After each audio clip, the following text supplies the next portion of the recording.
A story that a lot of people have been talking about, quite honestly. It is based out of Cook County, Illinois. The sheriff in that county has ordered his deputies to stop evicting tenants from foreclosed properties. Now, evictions in Cook County are up nearly 25,000 in just 12 years. So the sheriff says many people being put out on the street are simply renters who did nothing wrong. He says they are people who do not deserve to be kicked out. And we're joined now by Cook County Sheriff Tom Dart to talk to us. Sheriff Dart, thank you so much for talking with us today.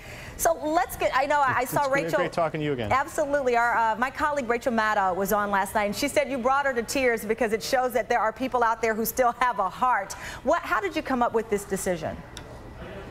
Well, you know, Tamara, we were hearing case after case, seeing it firsthand of families being put out by our officers, and people who legitimately were saying we had no idea any of this was going on. There was no court proceeding. There was nothing we were made aware of.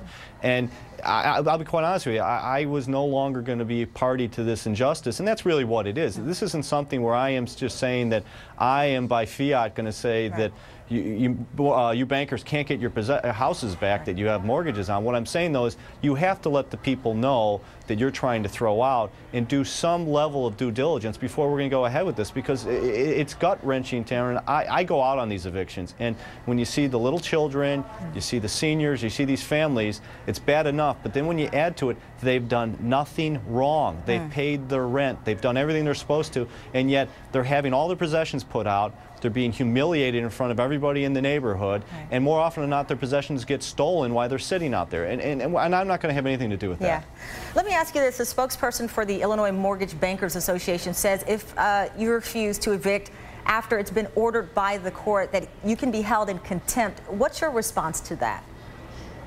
You know, Taryn, throughout our history, we have so many examples of where people keep falling back on, I'm only following orders, I'm just doing what they were told, while they're seeing injustice all around them and they're seeing things that are unconscionable going on. I'm not going to be one of those. I'm not going to sit back and say, oh, no, hey, I was just following an order. You know, I'm sorry, Mr. and Mrs. I'm sorry your little kids were traumatized, but I'm just following orders. No, I want these people to be responsible. They need to do their work before we're asking people's lives to be turned upside down. Well, Sheriff Dart, thank you so much for joining us, and tell our mutual friend Patrick Elwood I said hello. I'll talk to him later. I'm sure you will. Take care.